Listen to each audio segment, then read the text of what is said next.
Some decks are built to smash, some decks are built to control, but this one feels like it crawled out the multiverse to ruin your friend's day, and I kinda like it. Hey everyone and welcome back to the channel. Today we're going to be diving into the second commander deck from Edge of Eternities. We'll break it down with the commander and the sub-commander and the context of the deck, to see if this deck is worth buying or not, or if it's just going to sit on the shelves.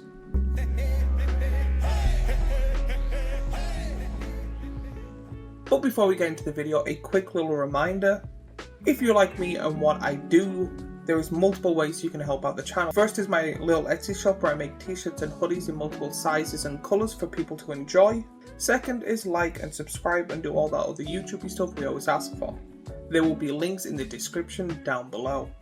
Now back onto the video where we're going to be talking about the commander of the deck, and the commander of the deck is Kilo Apogee Mind. For a blue, red and white, you get a legendary artifact creature, Robot Artificer, that is a mythic. Has haste. Whenever Kilo becomes tapped, proliferate, and is a 3/3.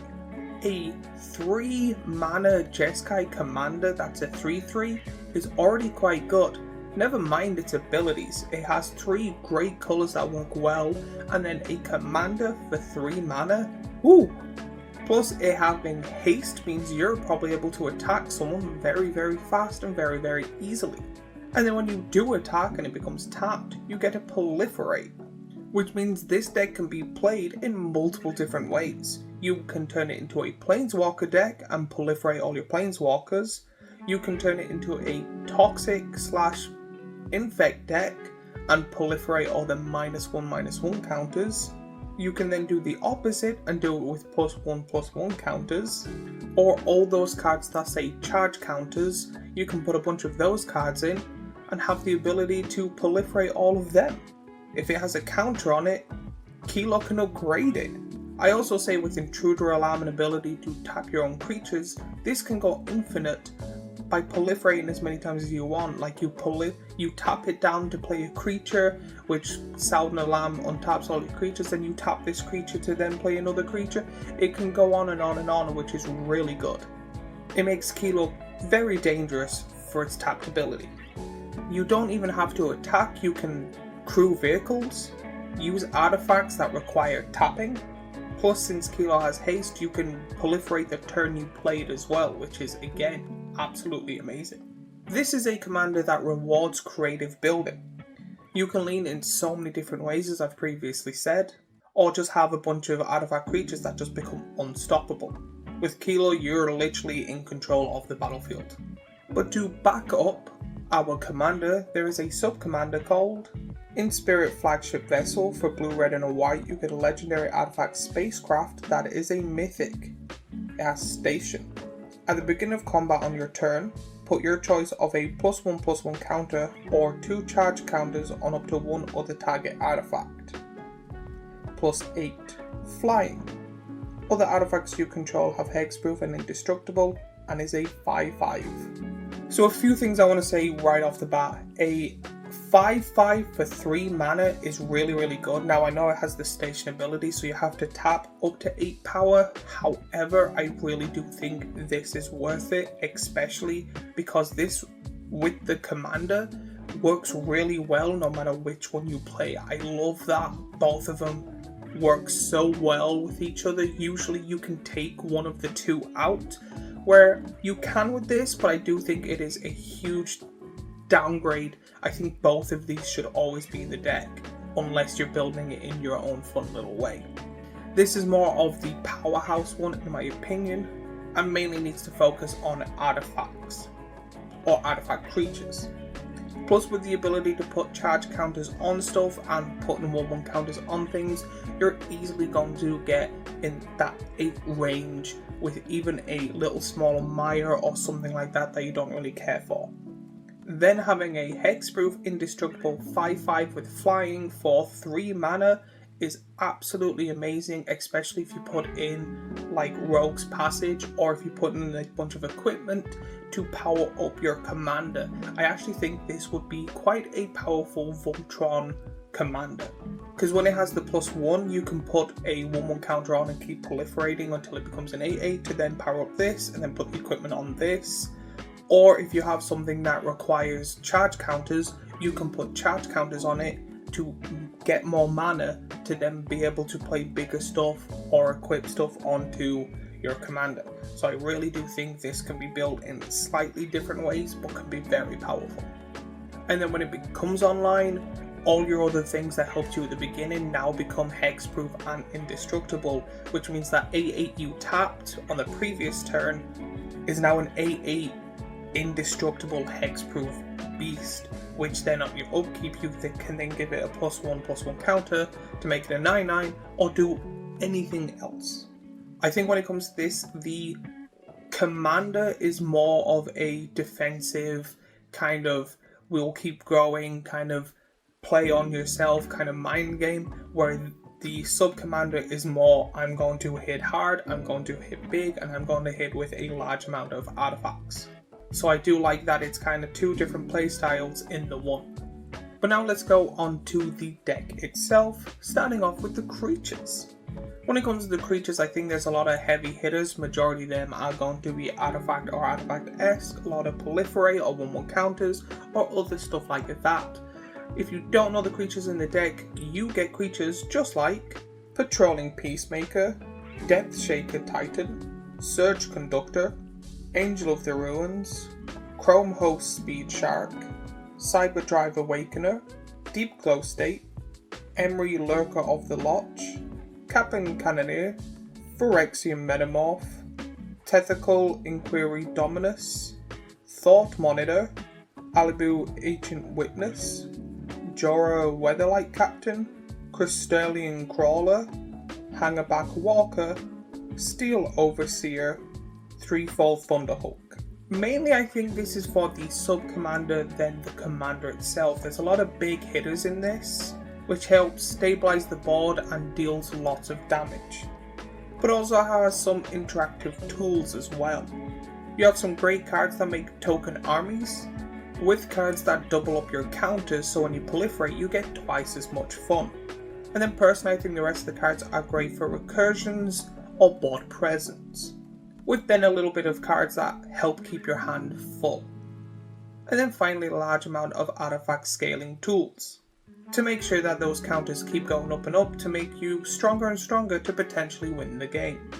Overall I think the creatures have two different sections. One is to build resources, and then the second one is to make sure that your board presence is harder and harder to deal with. Personally I think, and I've said it before, having both your commander and sub-commander out at the same time is probably the best beneficial part when it comes to this deck. But next up are the non-creature cards called spells.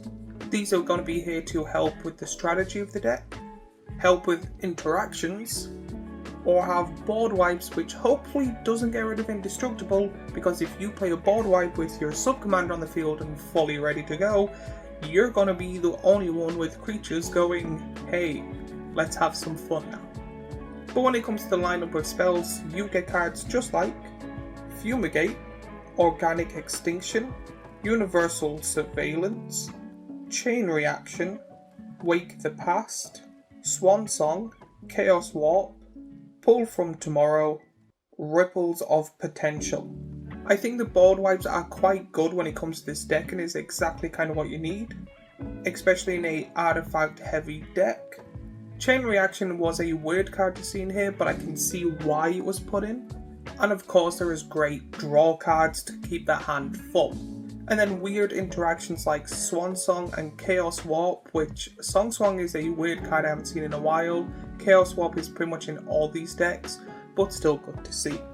Altogether these are cards that get rid of majority of the board or the biggest threats to slow you down, with also keeping your hand full, which is kind of what you need when it comes to this deck. But now we're going on to the enchantments of the deck. Now when it comes to these enchantments, there's only one enchantment in the entire deck. They've been hating on enchantments the last few little sets they've made.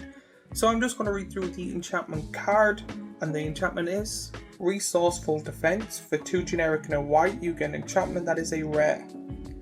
Whenever a permanent you control leaves the battlefield, if it had a counter on it, put those counters on target permanent you control.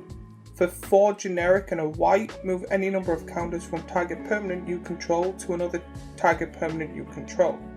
Pretty much this kind of reminds me of, is it called the Mausolith? Something like that. It was in Ikoria, the artifact that puts all the artifacts onto it, and then at the beginning of your turn you get to put them all back into anywhere you want. I really do like that card and do think this would be an amazing card to put in this, and this seems to be like a secondary version of it because you have to pay 5 mana. So I do think that I would take this out and put that artifact in, or both. Take out one of the instants so far. Personally, Chaos Walk is really good, Swan Song's really good. Both having quite good, but you could take one of them out and put this in to power up your deck even further. But with your commander constantly making counters and your sub-commander needing multiple counters, I think this is an amazing card to put in, especially because of the low price. Now the only downside is the 5 mana, which I say you would probably only do if you have some way to rather untap your lands, have a large amount of mana, or an emergency state. But now let's talk about the backbone of this deck, the artifacts. And honestly, probably the funnest part of this deck in my opinion. When it comes to artifacts, you get Insight Engine, Uthros Research Craft, Long Range Sensor, Mox Out Refinery, Solar Array, Cloud Key, Gavel of the Righteous, Astral Canopy, Darksteel Reactor, Empowered Auto Generator, Lux Artillery, Lux Cannon, and Titan Forge.